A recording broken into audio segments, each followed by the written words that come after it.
South ఇండియాలోని అతి తక్కువ ధరలకి రత్నాలనందించే ఏకైక సంస్థ 6JVR.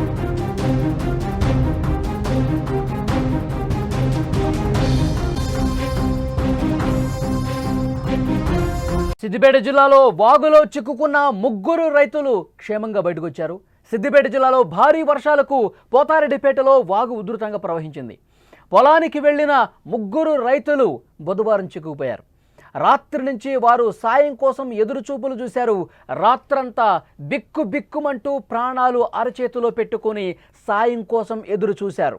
బుధవారం రాత్రి వారిని కాపాడే అవకాశం లేకుండా పోయింది. దీంతో స్థానికులు ఆహార పొట్లాలు కట్టి వాళ్ళ వద్దకు విసిరి ధైర్యం చెప్పిన పరిస్థితుంది.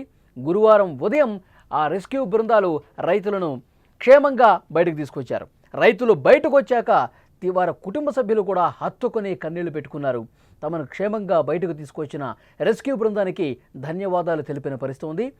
ముగ్గురు క్షేమంగా తిరిగి రావడంతో అక్కడ అందరూ కూడా ఊపిరి పీల్చుకున్నటువంటి పరిస్థితి ఉంది.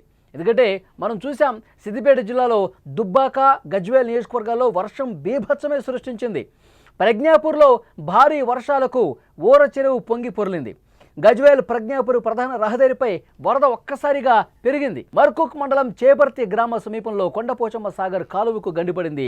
తొగుట మండలం చందాపూర్ గ్రామంలో కూడా వర్షాలకు ఇళ్లలోకి వాటర్ వచ్చింది. బుధవారం రాత్రి నుంచి గ్రామస్తులు ఇబ్బంది పడ్డారు. సిద్దిపేట జిల్లా కొండపాకలో 18.9, కొనకకొండలలో 18.3, కొమరవెల్లిలో 17.3, తుక్కపూరు 16.78, గజ్వేల్ 16.85 సెంటీమీటర్ల భారీ వర్షపాతం నమోదైంది. మొత్తం కూడా అక్కడ లోతట్టు ప్రాంతాలు పూర్తిగా జలమయం అయిపోయింది. ఎందుకంటే ఆ వాగు పొంగి ప్రవహించేసరికి ఇంకా ఊళ్ళోకి రాలేని పరిస్థితి ఏర్పడింది. ఆ రైతులందరూ కూడా సాయం కోసం ఎదురు చూశారు. ఆ ముగ్గురు రైతులు నిన్న సాయంత్రానికి సంబంధించినటువంటి విజువల్స్ మీరు చూస్తూ ఉన్నారు. ఆ ముగ్గురు రైతులు ఇంత ఈ స్థాయిలో ఆ వాగు ప్రవహిస్తుందని చెప్పి వాళ్ళు ఎక్స్పెక్ట్ చేయాల. రాత్రంతా అటువైపే ఉన్నారు. వాళ్ళు సాయం కోసం ఎదురు చూశారు.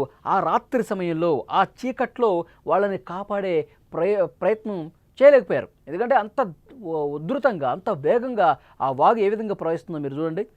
తర్వాత చీకటి పడింది. చీకటి పడిన తర్వాత వాళ్ళకి ఆహారం అందించే ప్రయత్నం చేశారు.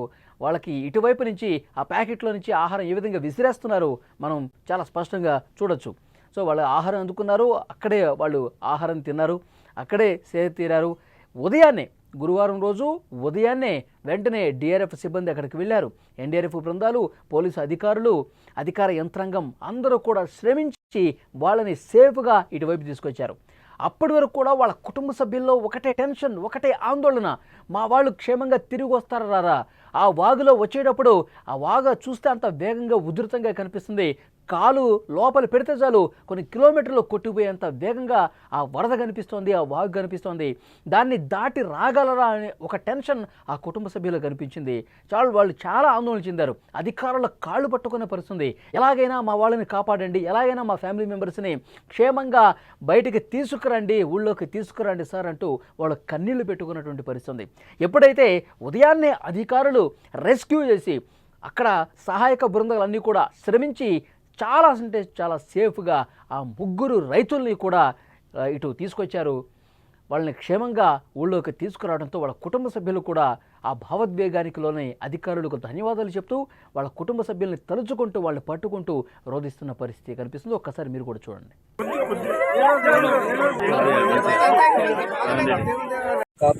యంత్రాంగానికి, సిద్దిపేట వీళ్ళందరికీ మా ధన్యవాదాలు. సిద్దిపేటలో ప్రస్తుతం పరిస్థితి అదే విధంగా ఉంది. సిద్దిపేటలో వాగులు వంకలు పొంగి ప్రవహిస్తూ ఉన్నాయి. సిద్దిపేటలో ప్రజలు ఇబ్బంది పడుతున్నారు. ఆ చుట్టుపక్కల గ్రామాల్లో కూడా పెద్ద ఎత్తున వాటర్ వస్తూ ఉంది. ఎందుకంటే కుంభవృష్టి వర్షం కురవడంతో ఏకబిగిన కొన్ని గంటల పాటు కురిసిన వర్షానికి సిద్దిపేటలో లోతట్టు ప్రాంతాలన్నీ కూడా జలమయమైన పరిస్థితుంది. ఇదే విధంగా వాగులు వంకలు ప్రమాదకరంగా ప్రవహిస్తున్న పరిస్థితుంది. ఇంకా అక్కడ అధికారులు, సహాయక బృందాలన్నీ కూడా రెస్క్యూ చేస్తూ ఉన్నాయి. ఎవరైనా నీటి లోపల చిక్కుని ఉన్నారా? ఎవరైనా వాగును దాటలేక ఇబ్బందికర పరిస్థితులు ఏమైనా ఉన్నాయా? ఎవరైనా ఆ వాటర్లో చిక్కుకుపోయి ఉన్నారా? చాలా లోతట్టు ప్రాంతాలు ఇంకా నీటిలోనే నానుతున్నటువంటి పరిస్థితి. వాళ్ళందరినీ సురక్షిత ప్రాంతాలకు తరలిస్తూ ఉన్నారు. ఎవరి ఇళ్ళైతే మునిగిపోయాయో వాళ్ళందరినీ ప్రధానంగా సేఫ్గా పునరావాస కేంద్రాలకు తరలిస్తున్న పరిస్థితి కనిపిస్తుంది. ఒక సిద్దిపేట, సిరిసిల్ల, కామారెడ్డి ఈ ప్రాంతాలు మొత్తం కూడా ఇక్కడ ఉన్నటువంటి వాగులు, వంకలన్నీ కూడా ఉధృతంగా చాలా ప్రమాదకరంగా ప్రవహిస్తున్న పరిస్థితి. బ్రిడ్జ్లు కొట్టుకుపోతున్నాయి, ఇళ్లలో ఉంచుకున్నటువంటి ఆ కార్లు కూడా కొట్టుకుపోయినటువంటి పరిస్థితి. సో డెఫినెట్గా ఈ భారీ వర్షాలు ఇంతటి విషాదాన్ని మిగులుస్తాయని చెప్పి ముందు ఎక్స్పెక్ట్ చేయాల. వర్షాలు పడుతుంటే తగ్గుతుంటే మళ్ళీ వర్షం పడుతుంది. సో వర్షాకాలంలో ఇది సహజం అనుకున్నారు, కానీ ఒక్కసారిగా క్లౌడ్ బరస్ట్ లాగా, కుండపోతలాగా కురిసినటువంటి ఈ వర్షం వల్ల వాగులు చాలా ప్రమాదకరంగా ప్రవహిస్తున్నాయి. చాలా గ్రామాలు ఇంకా నీట మునిగి ఉన్నాయి. అధికారులు, కొంతమంది రెస్క్యూ బృందాలు కూడా అటువైపు వెళ్ళలేని పరిస్థితి. అంత ప్రమాదకరమైనటువంటి సిచ్యువేషన్స్ ఉన్నాయి. సో డెఫినెట్గా అక్కడ రెస్క్యూ బృందాలు ఇంకా శ్రమిస్తూ ఉన్నాయి. ఎవరైతే ప్రమాదకర పరిస్థితుల్లో ఉన్నారో వాళ్ళని ప్రతి గ్రామం కూడా వెళ్ళి అక్కడ ప్రతి స్థానికుల నుంచి సమాచారం తీసుకుని ఎక్కడైనా ఏమైనా ఇబ్బంది ఉందా, ఎక్కడైనా ఇంకా వాటర్లో చిక్కుని ఉన్నారా, ఆ సమాచారం కనుక్కొని మరి అక్కడికి వెళ్ళి సహాయం చేస్తున్న పరిస్థితి. ఇక్కడ మీరు విజువల్స్లో చూస్తున్నారు, 3 రైతులు పోతారెడ్డిపేటలో ఆ వాగు ఉధృతంగా ప్రవహిస్తున్న కారణంగా అటువైపే ఉండిపోయారు. రాత్రంతా వాళ్ళు ప్రాణాలు అరచేతిలో పెట్టుకొని జాగారం చేసిన పరిస్థితి. ఇటువైపు నుంచి ఫుడ్ విసిరేసి వాళ్ళు భోజనం చేసి అక్కడే ఉన్నారు. అక్కడే ఉండిపోయి చాలాసేపు వెయిట్ చేశారు. అధికారులకు సమాచారం ఇచ్చారు, వీళ్ళు వెంటనే వచ్చారు. డిఆర్ఎఫ్ బృందాలు కూడా అక్కడికి వచ్చాయి.